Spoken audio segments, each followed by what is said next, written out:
Godavari బ్యాక్‌డ్రాప్‌లో simple love story లాగా start అయిన ఈ సినిమా ఎందుకు ఆడియన్స్‌కి ఇంత కనెక్ట్ అయిందో తెలుసా? నమస్తే దోస్తులు. ఈరోజు మనం మాట్లాడుకోబోయే సినిమా 'గోదారి గట్టుపైన'. బ్యూటిఫుల్ విలేజ్ బ్యాక్‌డ్రాప్‌లో వచ్చిన రొమాంటిక్ ఫ్యామిలీ ఎంటర్‌టైనర్. ఈ స్టోరీలో రాజు అనే ఆటో డ్రైవర్ సింపుల్‌గా లైఫ్ ఎంజాయ్ చేస్తుంటది. ఒకరోజు మాయా అనే కాలేజ్ గర్ల్‌ని చూసి లవ్‌లో పడతది. స్టార్టింగ్‌లో వాళ్ళిద్దరి జర్నీ చాలా క్యూట్‌గా ఉంటుంది. Comedy, village fun, Godavari atmosphere all natural feel ఇస్తాయి. కానీ ట్విస్ట్ ఇక్కడే స్టార్ట్ అవుతుంది. మాయా ఫాదర్‌కి తన డాటర్ ఫ్యూచర్ మీద చాలా ఎక్స్‌పెక్టేషన్స్ ఉంటాయి. అందుకే ఈ లవ్ స్టోరీకి ప్రాబ్లమ్ స్టార్ట్ అవుతాయి. రాజు జెన్యూన్ లవ్ ప్రూవ్ చేయడానికి స్ట్రగుల్ చేస్తాడు. అక్కడ ఎమోషనల్ సీన్స్ బాగా కనెక్ట్ అవుతాయి. సుమంత్ ప్రభాస్ యాక్టింగ్ న్యాచురల్‌గా ఉంది.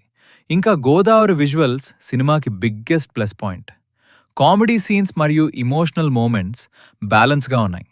సినిమా సింపుల్ స్టోరీతో వచ్చిన ఫ్యామిలీ ఇమోషన్స్ మరియు విలేజ్ వైబ్ ఆడియన్స్‌కి కనెక్ట్ అయ్యి డెసెంట్ టాక్ తెచ్చుకుంది.